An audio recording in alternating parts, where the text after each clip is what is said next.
Good evening. आज हम लोग मिलते हैं क्लास 10th के संस्कृत के सिलेबस लेकर के। आखिर संस्कृत में पूछा क्या जाता है, क्या पढ़ें, तो आपको हम बता देते हैं कि आप सिलेबस देख लोगे ना, आपका तैयारी आधा से ज़्यादा हो जाएगा। इसलिए आप इसको अच्छा से देखिएगा और एक कॉपी में नोट बना लीजिएगा। इससे हम लोग को फायदा क्या होगा, जब हम आपको पढ़ाएंगे तो आपको समझने में बहुत ज़्यादा आसान हो जाएगा। चलिए हम लोग स्टार्ट करते हैं। हम लोग के पास टॉपिक क्या है, सिलेबस।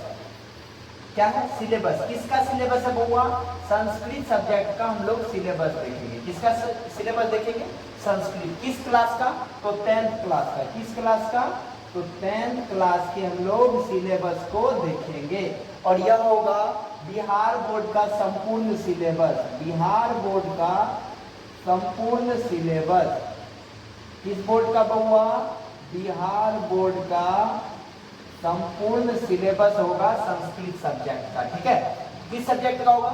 और पता है ना आप लोगों को, संस्कृत का जो एग्जाम होता है ना, वो आपको होता है 100 मार्क्स का। कितना का होता है? संस्कृत में होता है 100 मार्क्स का एग्जाम। ठीक है, अब आप देखिएगा, आपसे पूछा क्या क्या चीज जाएगा। संस्कृत में 2 पार्ट्स होते हैं। एक पार्ट का नाम होता है व्याकरण और एक पार्ट का नाम होता है पुस्तक। यानी कि 2 पार्ट होगा, एक व्याकरण का होगा जिसको इंग्लिश में आप ग्रामर कहते हैं, और एक होगा पुस्तक जिसको आप क्या कहते हैं? बुक कहते हैं। तो समझिएगा, व्याकरण से भी क्वेश्चन रहेगा और पुस्तक से भी क्वेश्चन रहेगा। तो दोनों की तैयारी आपको करना, केवल एक का तैयारी करने से नहीं हो जाएगा। तो आपको दोनों को देखना पड़ेगा और दोनों का तैयारी करना पड़ेगा। हम लोग के पास है सब्जेक्टिव। पहले देखिए सब्जेक्टिव का क्या हाल है, क्या कंडीशन है, पहले इसको समझना पड़ेगा। तो सब्जेक्टिव के पूरे सिलेबस को देखने के लिए हम लोग देखते हैं, इसमें सबसे पहले सब्जेक्टिव कितना मार्क्स का होता है? 50 मार्क्स का होता है। कितना होता है? 50 मार्क्स का। तो हम ये देखेंगे सब्जेक्टिव 50 में से व्याकरण से कितना पूछा जाता है। आखिर सब्जेक्टिव के लिए किस पे फोकस ज्यादा करें? फोकस तो करना, लेकिन मुख्य फोकस कहाँ होगा? बात समझ में आया? तो अब देखिए, गद्यांश से 13 नंबर का पूछा जाता है। एक बात आपको पता होना चाहिए, गद्यांश से 13 नंबर का पूछा जाता है और यह सब स्टूडेंट बना कर आता है। क्यों? एक कहानी टाइप का रहता है और नीचे में उसका क्वेश्चन पढ़ के आंसर देना। तो बड़ा सिंपल सा बात है और सब बच्चा कर देता है ना। लेकिन एक बात खासियत है, ये गद्यांश एगो नहीं दे करके 2 गो गद्यांश देता है। 2 गो में से आपको एगो बनाना है। तो कितना आसान सिलेबस कर दिया। दोनों में से जो आपको आसान लगा उसको पढ़ लीजिए, उसका क्वेश्चन कर दीजिए। नहीं हो गया तो चलिए, तो 13 नंबर हम लोग का हो गया। फिर आता है पत्र लेखन। पत्र लेखन, पापा को लिखिए, मम्मी को लिखिए, सर जी को लिखिए, मैडम जी को लिखिए, गर्लफ्रेंड को लिखिए, बॉयफ्रेंड, केकरो पत्र लिख दी। समझ में आ गया कि नहीं आ गया? पत्र लेखन में आपको मित्र के पास भी आएगा, बहुत सारा चीज आएगा। समझ में आ गया कि नहीं आ गया? पिता से भी आपको आ जाएगा, आपको साइकिल लेना, कुछ भी आएगा उस टाइप का आएगा। और यह पूछा जाएगा 8 नंबर का। ये भी आपको 2 गो देगा बउआ, एगो बनाना पड़ेगा। तो 13 8 कितना नंबर हो गया है? 21 नंबर हम लोग का कंप्लीट हो। 2 गो रहेगा, एक गो बनाना है। गद्यांश भी 2 गो रहेगा, एक गो बनाना है ना। अब देखिए अनुच्छेद। अनुच्छेद पता है क्या होता है? एक रहेगा क्या, जैसे कि भारतवर्ष के बारे में आप कुछ लिखिए। जैसे आप हिंदी में निबंध पढ़े हैं ना, तो वही निबंध को यहाँ पे अनुच्छेद कहा जाता है ना। ये पूछा जाएगा। हाँ, एक बात यहाँ का खासियत है, यहाँ आपको 250 शब्द में नहीं कहेगा, 500 शब्द में नहीं कहेगा। कहेगा क्या? अनुच्छेद जो है ना, इसको आप 7 लाइन में लिखिए। 7 लाइन में लिखिए, 2 गो अनुच्छेद। इसमें क्या रहेगा? एगो क्वेश्चन दे देगा और 4 गो रहेगा। जैसे 4 गो क्या रहेगा? मम ग्राम रहेगा, अस्माकम देश रहेगा, भारतवर्षम रहेगा, बिहार प्रांत रहेगा, कुछ भी दे देगा।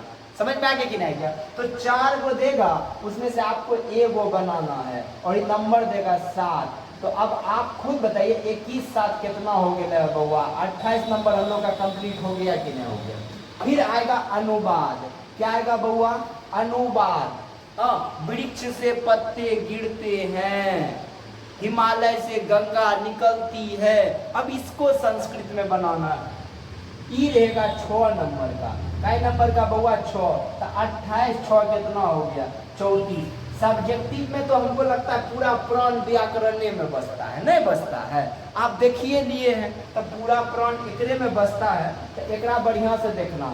और हमको लगता है कि आप 9th से ये सब चीज पढ़ते आ रहे हैं, इसलिए इसमें कोई जाने नहीं देखिए, इसमें कोई जान नहीं रहता है, एक एक बार खाली देखना। तो 34 नंबर कंप्लीट किए ना बउआ रे। अब आ जाओ बुक में।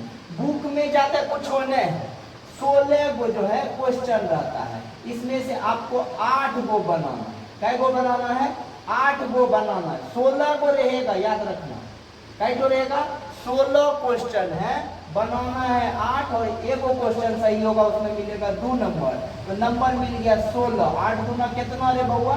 16। तो 34 और 16 जोड़ दिए तो कितना हो गया? 50।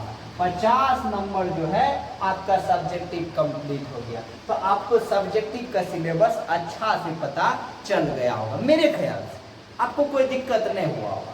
बस 16 नंबर जो है 8 गो क्वेश्चन आंसर आपको पूछेगा, कहाँ से? बुक।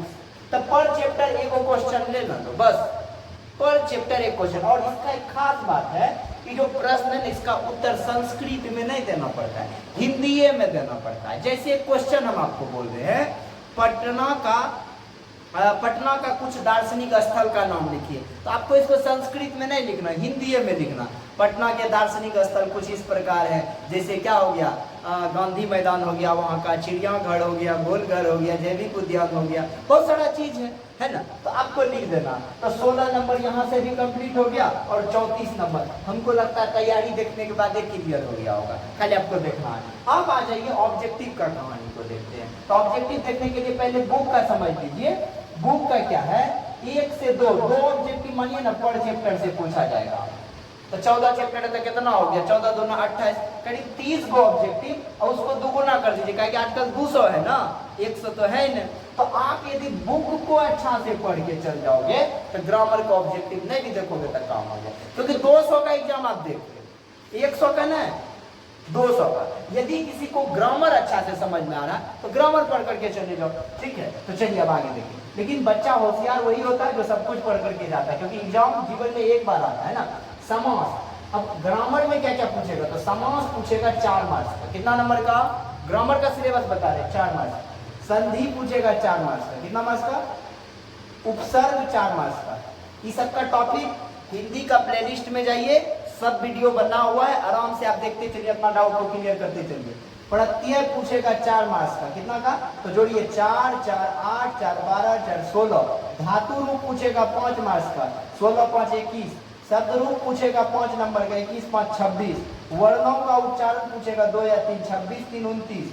29 हो गया। कारक और विभक्ति 4 नंबर का। 29 4 कितना हो गया? 33 नंबर हो गया। कितना हो गया बउआ? 33 हो गया। वचन 2 नंबर का और लिंग कै नंबर का? 2 नंबर का। मतलब कि 40 नंबर हुआ। इसको दुगुना कर देना। क्या कर देना है? दुगुना कर देना है सीधा। काहे कि आजकल जो है किस चीज का जमाना है? 200 का। 100 का बात नहीं, 50 ऑब्जेक्टिव पूछेगा। 50 यदि ऑब्जेक्टिव पूछेगा तो उसको सीधे कर दो 100। 100 नंबर का एग्जाम है तो उसको सीधे कर दो 200। 200 में आपको 100 लाना है, समझ में आ गया ना। तो ये है हम लोगों का सिलेबस। इतना चीज आपको पढ़ना पड़ेगा। क्या क्या ग्रामर में पढ़ना पड़ेगा? समास, संधि, उपसर्ग, प्रत्यय, धातु रूप, शब्द रूप, वर्णों का उच्चारण, कारक विभक्ति, वचन और लिंग। ये आपका सिलेबस है। बीएसईबी 2025 के लिए नोट 100% ऑब्जेक्टिव के लिए बुक 50% और व्याकरण 50%, दोनों का फुल तैयारी करना पड़ेगा। मन से पढ़िए। हमको लगता है इस बार का टॉपर आप ही होइएगा, कोई नहीं हो सकता है। तो मन से पढ़िए, ठीक है। यदि आपको लिखना है या स्क्रीनशॉट लेना तो आराम से ले लीजिए। ये आपका क्या रह गया? पता चला? संस्कृत का सिलेबस रहा। इससे बाहर कुछ भी नहीं आएगा बउआ, हम आपको विश्वास दिलाते हैं, आशा दिलाते हैं। मिलते हैं हम लोग नेक्स्ट पार्ट में, तब तक के लिए बाय बाय।